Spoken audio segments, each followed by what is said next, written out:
Play him light and easy. Play him light and easy, boy. His 6-pound line, drop shot with a 6-pound line. He's got a real quality smallmouth on. It's probably That's a about big like smallmouth. That's a big smallmouth. Hey, look at that one. Is that ever a nice fish? Here. Oh yeah, nice one. Look at that one. Yes, sir. Another good smallmouth. Let's see how big that one is. It's a big fish. Is it really? Mm-hmm. That's what drop shotting can do early in the morning.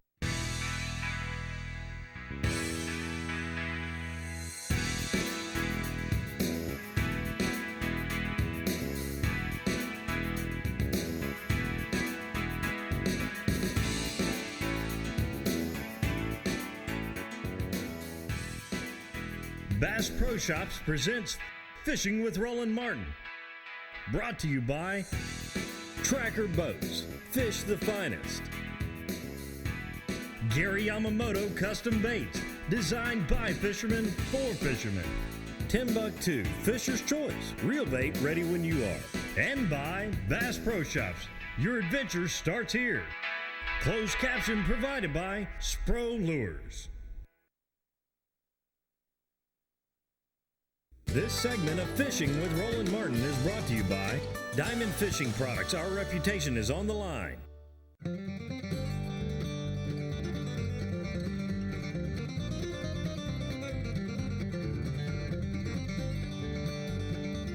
Boy, I got one now. Hey, Chris, I got a good fish.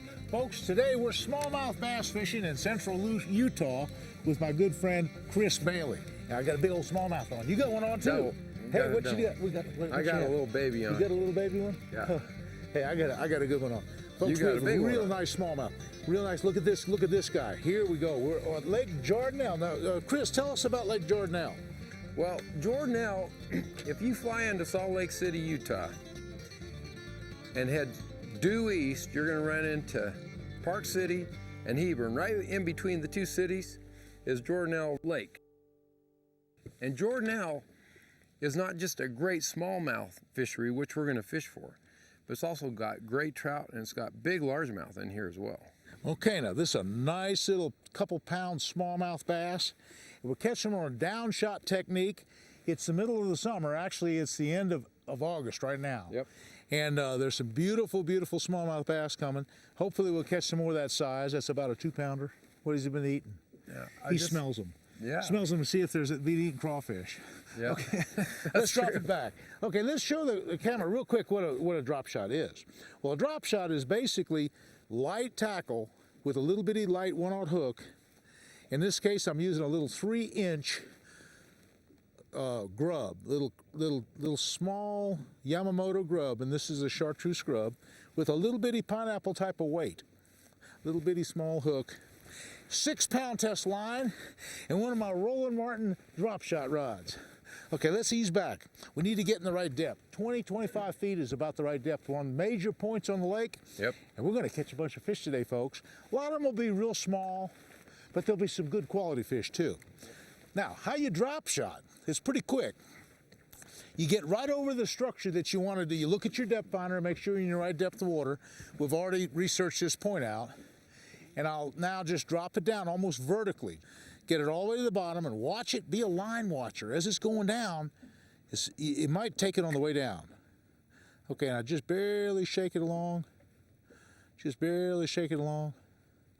Anyway, there's a variety of size fish. Now, smallmouth in this lake, what's a big one? 4 pounds is really a big one, isn't it? Yeah, we can catch some 6-7 pounders in here. Really, we can catch, but in reality, probably We're going to try to catch one today. 2 or 3 pounds is more the average.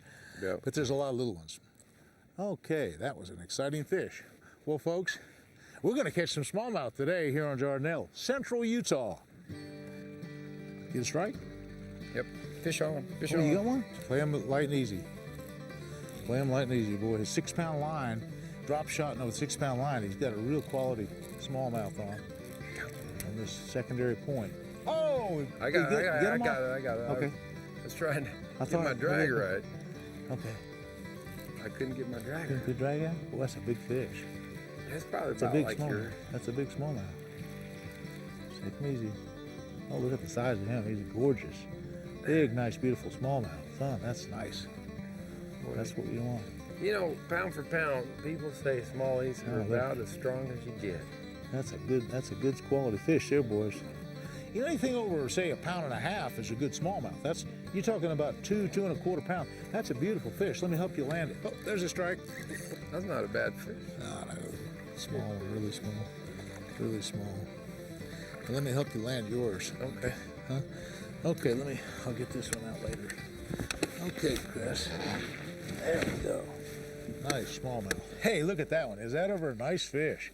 Anytime you get a fish that's over 1.5 pounds or so, you got a quality fish. Like mine's way small. See, this fish has been caught before. Has he? Now, the primary forage for these smallies is Utah chubs. Oh, really? Yeah, this lake's full of Utah chub. Look at that Chubs. thing. Now, folks, I'm sure you fishermen know this, but I'm going to tell you anyway. The way you tell the difference between a smallmouth and largemouth is look at that mouth right there, and look even with the eye. If the mouth goes back past the eye, it's a largemouth. If it's in front of the eye where it ends, it's a smallmouth. All right, Roland. Hey, I'm impressed with this fishery here. I really am. We've only been on the lake a little while, folks, and we've already caught a couple quality smallmouth. Yeah. And so there's some beautiful drop shot techniques that we'll show you. And we're mainly going to show you a little bit about structure and talk a little bit about the finer points of drop shot. Drop shotting is a technique that's created by some of the Western fishermen for fishing the deep, clear reservoirs. Yeah. In vertically fishing, you don't cast with a drop shot rig. You just vertically drop it right on the structure. And then you shake it. And you shake it around. Right. And these smallmouth, they're fairly aggressive. You know, it's early in the morning, and they're taking it pretty good. So when you're shaking it, you're just doing this. that's right. Okay, it doesn't mimic anything in nature. They just, because bass are so aggressive, they'll jump on it. One of our old buddies, yeah, I recognize Don. I've known him for about 20 years. Don Alphin he writes the fishing article for the Daily Herald here, and he knows this lake as good as anybody. Well, you know, I ran into Don again this summer at the ICAST show, and Don was instrumental in setting this whole trip up. Yeah. Well, Jordanell's a great lake. It's a great impoundment. It has a lot of big smallmouth bass. This little method here of wacky rigging a Senko is a phenomenal bait here. Okay. I think you're probably, I see you set up with a drop shot. That's right. Which is a fantastic bait. You want to have your drop shot deal. Yep. You want to have your hook about 24 inches above the weight. This is a great area. You can fish the base of the trees. You can go over and hit off the points. This lake sets up to a minnow bite because it's loaded with perch and it's loaded with baby smallmouth. And they've also got chubs. So chubs, baby smallmouth, everything like that is going to do nothing but Well, maybe you can biting. kind of point us in the right direction on the lake as the best part of the lake. Well, I'm gonna head right on up the Provo River arm here in just a little bit. The Provo River comes in up here to the east. Okay. We're just gonna go up there, and you're welcome to.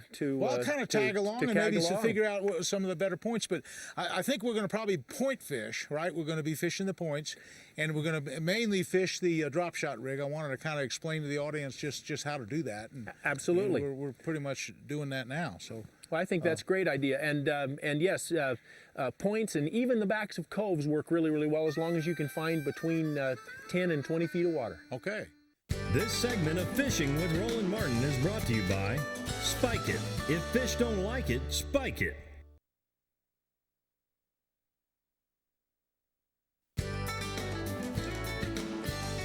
Nitro Boats presents this segment of Fishing with Roland Martin. I got one on a Senko. Okay. Got a good fish? Yeah. I got one. Boy, I started throwing a Senko right here. Let's see what we got here. Oh yeah, nice one. Look at that one. Yes, sir. Another good smallmouth. I came out on this main lake point. We just decided to try a different kind of situation out here. There's a mud line here, and what we have is smallmouth on the edge of this mud line. And boy, that's a nice one. I just threw a regular Senko, a little 4-inch Senko, and we'll just pull them in and see what happens. Okay, another nice 1.5 pound or so fish, 2-pound smallmouth. Nice smallmouth. And I caught them on just a regular Senko, and I'll show you how I'm rigging it up. and it's just a nice little fish. But anyway, what I'm doing, I'm taking this single pack right here, and I'm doing just a Texas style rig. Wacky worms would work as well, but I'm just coming through the head about 3/8 of an inch, and I'm just burying the hook. I'm going all the way through the Cinco and coming back with the hook exposed on the other side. And what I'm trying to do now is just throw into the mud and say 5 to 6 or 7 feet of water.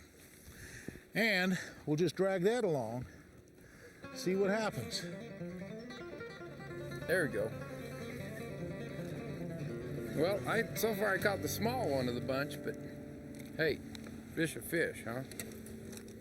Now, Roland was fishing his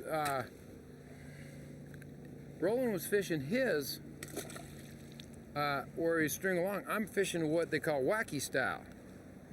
And this is wacky style right here. First time I've ever done it. This is wacky style, just like this. That's it. That's wacky style. Yeah. And the neat thing about this, look in the water there, when you fish wacky, you're kind of making that thing just kind of do that in the water. Fish just love it.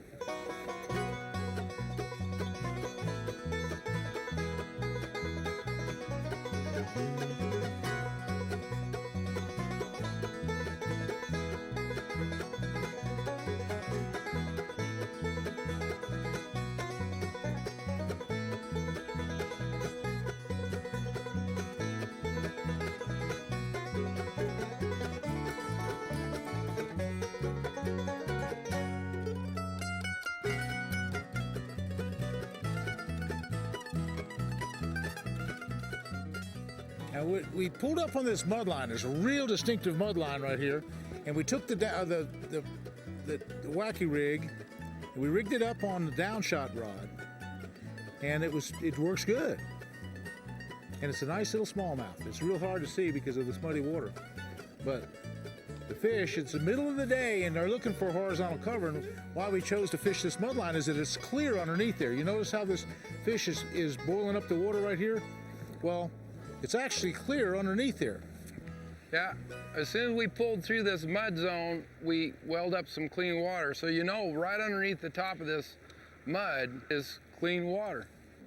It's a good idea to be careful of them. Okay, and let me try that again. And again, it's a wacky rig on a downshot. And get another. It's real simple. All you try to do is just try to get the hook halfway in the center of the worm, and just put it right through that center part. And water's maybe 10 feet deep. So you caught a wacky style this time? Yeah, I switched to the wacky rig. Son of a gun. Here's one. Here's one. You got a good There's one a on. fish. What you got there, Chris? I think you got a big fish on, don't Yeah, you? and we just hit 20 Just right on the feet. very end of this deal. Yeah, we were Oh, on that's this a big big one. old flat that's 10 feet, all the way out for 200 yards off the shore. Way out in the middle here. Wow. Oh, that's a nice one. Yeah. A nice little bass. I thought he's bigger, you know. Of course, whenever they're down deep, they always. Now, were you wacky worming a worm there, or did you have a grub on? I was throwing a grub. Were you? Okay. Yeah. You know, we were kind of out of the right color grubs, I think, but I have a way of coloring those white grubs and making them chartreuse, so I might do that. So you had a grub on, okay. Yep. Well, let me get a grub. You know. Let me show the camera how and when you can change colors on these baits.